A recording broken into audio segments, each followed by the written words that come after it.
Mirë se keni ardhur qytetar. Qeveria dhe kavjet e tij të pushtetit na kanë akuzuar se ne e bëjmë protestën me një dashakeqësi duke dëmtuar turizmin shqiptar. Kam qenë sot në Shëngjin, në orën 14, kam qenë duke pirë kafe me një qytetar i cili jep dhoma me qëra. Në një moment u të me ruan tavolin dhe mendova që ka vdek dikush. Çfarë ke e bëjpës? Tha është ndalë rryma. Është ndalë rryma dhe nuk ka ujë në për objekte që i kanë shumë me qëra. Mos ja keni ndalë rrymën ju këtu. Pra, Tauland Media me Saramilën dhe me kryet tradhtarin e kombit shqiptar Edi Rama duhet të kuptojnë se sot në mjetet informative dhe teknologjin nuk ju shiten më gënjeshtrat. Shëngjini pa rrymë. Durrësi i detajës ta shikosh nga një pikë lartë të qonë mallin me Somalin, pra me të rezervate ujë sepse nuk ka ujë. Vlora në pikë të hallit, Saranda edhe më keq.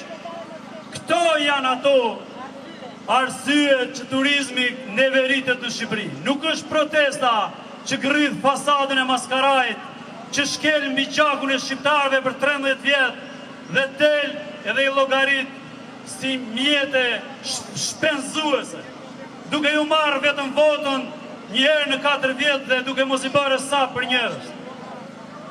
Turizmi në Shqipëri, e keqja e Shqipërisë, e keqja gjithë shqiptarëve e ka bazën të kjo zyrë, të kjo objekt dhe të të gjithë ndjeksat e këtij, të cilët kur vinë në pushtet, vinë me betimin se këtyre do t'ju çojnë edhe votat, edhe kuotën e saktuar të parave.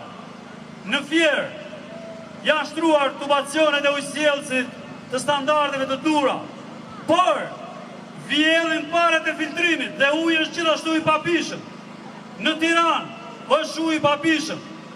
Ka ardhur kryeministri në 2013 dhe thoi ke ujë na ka falë Zoti. Pse nuk ju japin ujë?